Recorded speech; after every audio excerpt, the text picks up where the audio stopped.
প্রশ্ন হলো, কুরবানি করার সময় কখন? উত্তর, কুরবানি করার সময় হচ্ছে 10 জিলহজ ঈদের নামাজের পর থেকে নিয়ে 11 জিলহজ এবং 12 জিলহজ সূর্য ডোবার আগ পর্যন্ত কুরবানি করা যায়।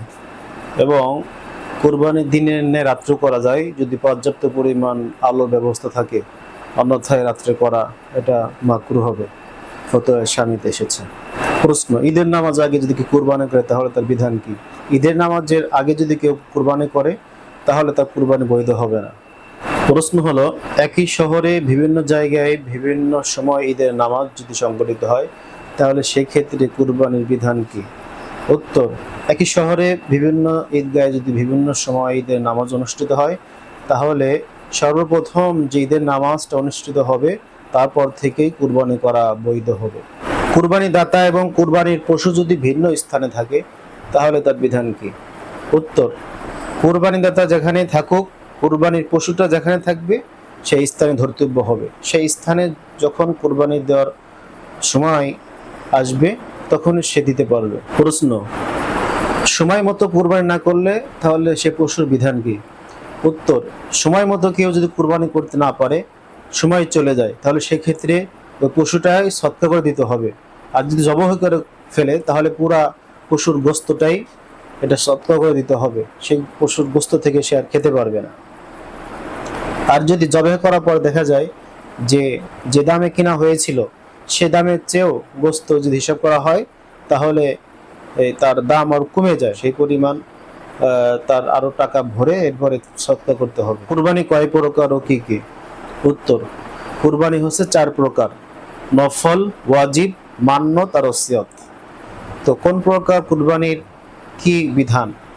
নফল এবং ওয়াজিব কুরবানি যেটা, সেই কুরবানি পশুর গোস্ত কুরবানি দাতা, কুরবানির প্রতিবেশী এবং দরিদ্র সবাই ভক্ষণ করতে পারবে।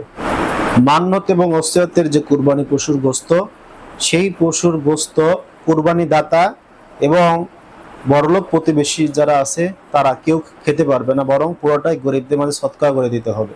কুরবানির পশুতে আকিকা, নফল এবং মান্নতের নিয়ত করার বিধান কি? উত্তর, একই কুরবানির পশুতে আকিকার নিয়ত করা, মান্নতের নিয়ত করা, নফলের নিয়তে কুরবানি করা সবকিছু বৈধ আছে। আবু দাউদ শরীফের রেওয়ায়াত থেকে এটা প্রমাণিত হয়। একটা মাসালা, ধনী ব্যক্তি যদি কুরবানির মান্নত করে তাহলে তার উপরে মান্নতের কুরবানি এবং ওয়াজিব কুরবানি দোনোটা দেওয়াই তার উপরে ওয়াজিব হয়ে যাবে। প্রশ্ন, কোন কোন পশু দ্বারা কুরবানি করা বৈধ? উত্তর, উট, গরু, মহিষ, ভেড়া, দুম্বা, ছাগল ইত্যাদি দ্বারা কুরবানি করা বৈধ আছে।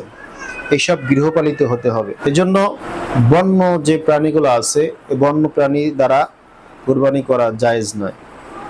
যেমন বন্য গরু আছে, বন্য ঘোড়া আছে, এগুলা দ্বারা কুরবানি করা জায়েজ নাই।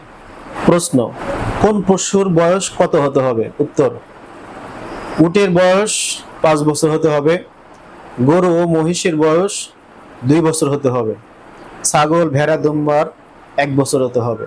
তবে হ্যাঁ, ভেড়া ও দুম্বা যদি 6 মাস কিংবা 7 মাস হয় এবং এই বয়সে যদি এমন বোঝা যায় যে দেখতে প্রায় 1 বছরের মতোই মনে হয়, তাহলে সেই ভেড়া ও দুম্বা দ্বারাও কোরবানি করা যাবে। কিন্তু ছাগলের ক্ষেত্রে 1 বছরের কম হলে কোনোভাবেই জায়েজ নাই। ফতোয়া শামিতে এসেছে। প্রশ্ন, খাসিকৃত এক বিচওয়ালা কুরবানি পশু দ্বারা কুরবানি করার বিধান কি? উত্তর, জায়েজ আছে।